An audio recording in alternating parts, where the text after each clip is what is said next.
Introduction. Vladimir Putin says he is a religious man, a great supporter of the Russian Orthodox Church. If so, he may well go to bed each night, say his prayers, and ask God, why didn't you put some mountains in Ukraine? If God had built mountains in Ukraine, then the great expanse of flatland that is the North European plain would not be such an encouraging territory from which to attack Russia repeatedly. As it is, Putin has no choice. He must at least attempt to control the flatlands to the west. So it is with all nations, big or small. The landscape imprisons their leaders, giving them fewer choices and less room to maneuver than you might think. This was true of the Athenian Empire, the Persians, the Babylonians, and before. It was true of every leader seeking high ground from which to protect their tribe. The land on which we live has always shaped us. It has shaped the wars, the power, politics, and social development of the peoples that now inhabit nearly every part of the earth.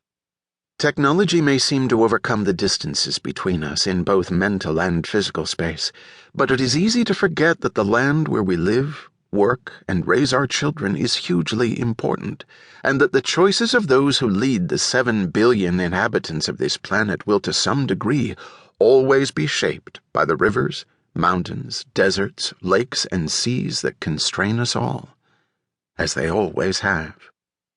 Overall, there is no one geographical factor that is more important than any other. Mountains are no more important than deserts, nor rivers than jungles. In different parts of the planet, different geographical features are among the dominant factors in determining what people can and cannot do.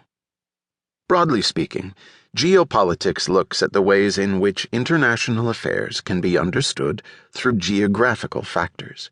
Not just the physical landscape, the natural barriers of mountains or connections of river networks, for example, but also climate, demographics, cultural regions, and access to natural resources. Factors such as these can have an important impact on many different aspects of our civilization, from political and military strategy to human social development, including language, trade, and religion. The physical realities that underpin national and international politics are too often disregarded in both writing about history and in contemporary reporting of world affairs. Geography is clearly a fundamental part of the why as well as the what. Take, for example, China and India, two massive countries with huge populations that share a very long border but are not politically or culturally aligned. It wouldn't be surprising if these two giants had fought each other in several wars, but in fact, apart from one month-long battle in 1962, they never have. Why?